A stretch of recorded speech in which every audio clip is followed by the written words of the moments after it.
네, 안녕하세요. 이번 시간은 21년 개정세법 부가가치세 강의입니다. 강의에 앞서서 먼저 말씀을 드리면 갖고 계신 교재들을 참고해서 먼저 개정 내용을 학습을 하신 후에 이 강의를 들으시길 바랍니다.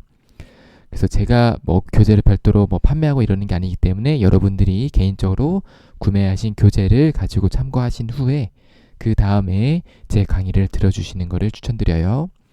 그래서 지금 21년 부가가치세 개정세법인데 그 중에서 제가 생각하는 전산세무에 나올 만한 주제들만 추렸기 때문에 다른 목적으로 공부하시는 분들은 조금 참고가 안 될 수도 있습니다. 해보겠습니다.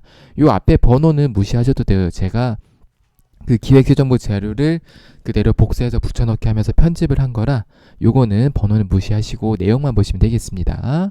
그래서 첫 번째로 일반 고속버스 여객 운송 용역에 부가가치세 면제 적용 기한 폐지. 무슨 얘기냐면 우리가 전세버스 있죠. 전세버스는 부가가치세 과세 대상인데 일반 고속버스는 부가가치세를 면제를 해주고 있었어요. 그게 기한이 2020년 12월 31일까지였는데 삭제했다는 얘기는 얘는 이제 면세가 되겠다라는 얘기예요.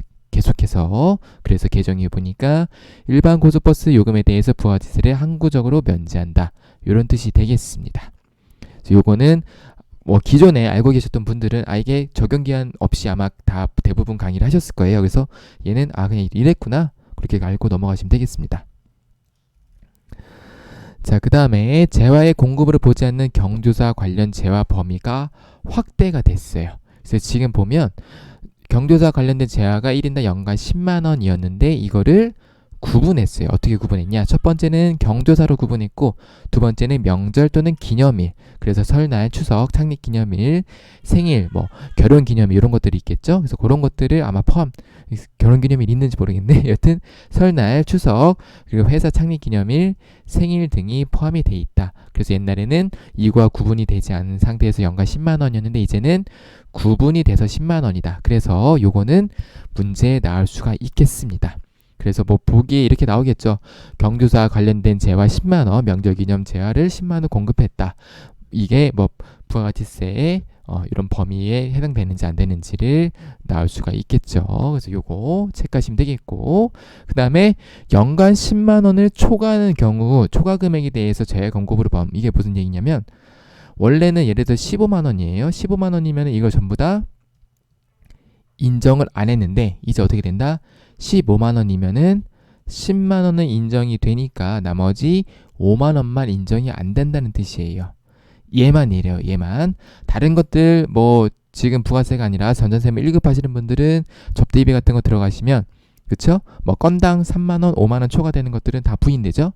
근데 얘는 특이하게 10만 원까지는 인정을 해줘요. 그래서 요거는 이런 거다. 얘만 좀 예외적으로 이렇게 된다라는 거를 체크하시면 되겠고, 다음. 자, 간이가세제도 개편인데요. 요거는 제가 강의로 어디야?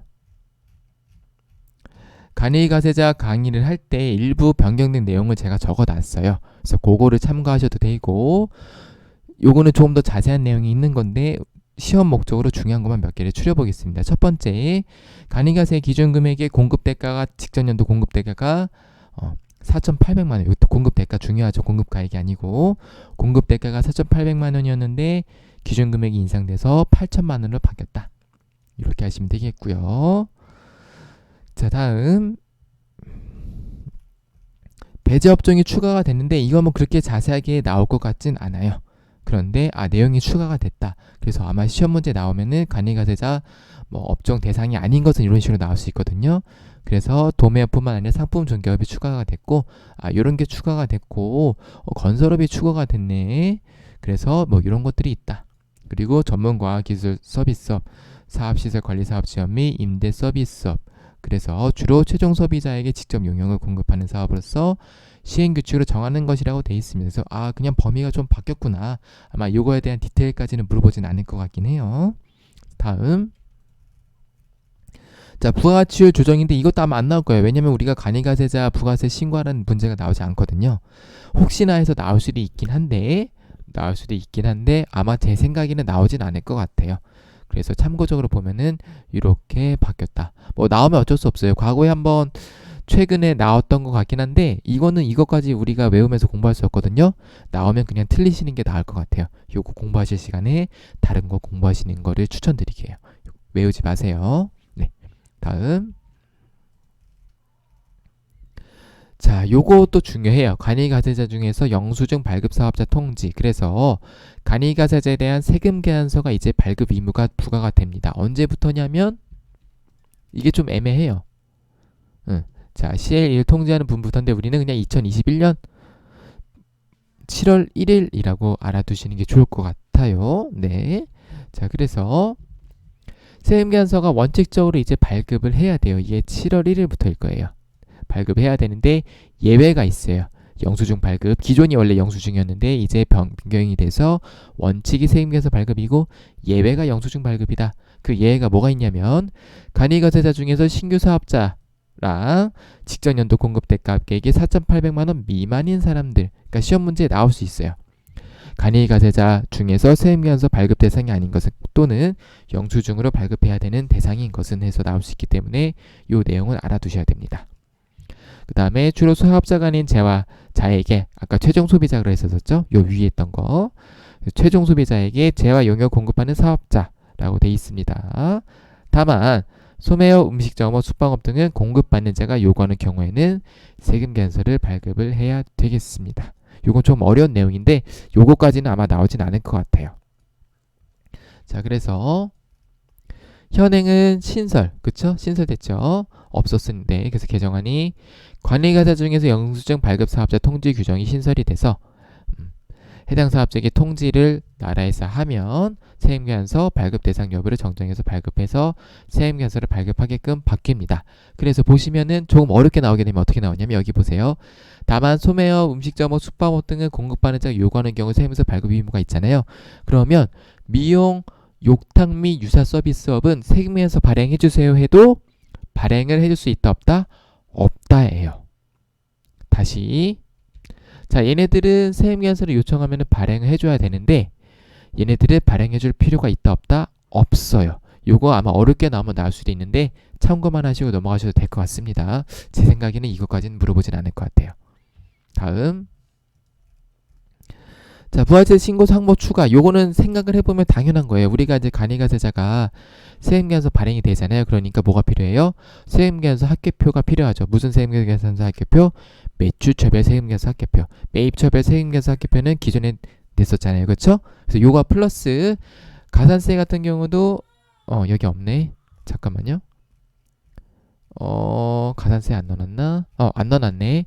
그래서 제가 여기 넣어놓진 않았는데 자, 이거에 따라서 간이가세자도 요거와 관련된 가산세를 당연히 부담을 하겠죠. 신고 안 하면. 그쵸?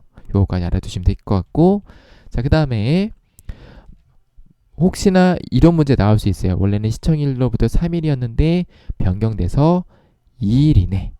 그리고 여기 뭐 이렇게 참고사항이 있죠. 얘네들은 당일인데 이것까지는 안 나올 것 같아요. 그래서 2일 이내로 바뀌었다. 요 정도 알아두시면 될 것 같고 다음에 전자세금계산서 위의무 발급 대상 확대. 원래는 개인은 직전 연도로 3억이었는데 얘가 2억으로 공급가액이 2억으로 바뀌었다. 알아두시면 되겠고요. 그래서 얘는 2022년 7월 1일 이후니까 참고만 하시면 될 것 같아요. 요건 무시하세요. 2022년 7월 1일부터니까 얘는 무시하셔도 될 것 같습니다. 무시. 다음 자, 얘도 무시하시면 되겠습니다.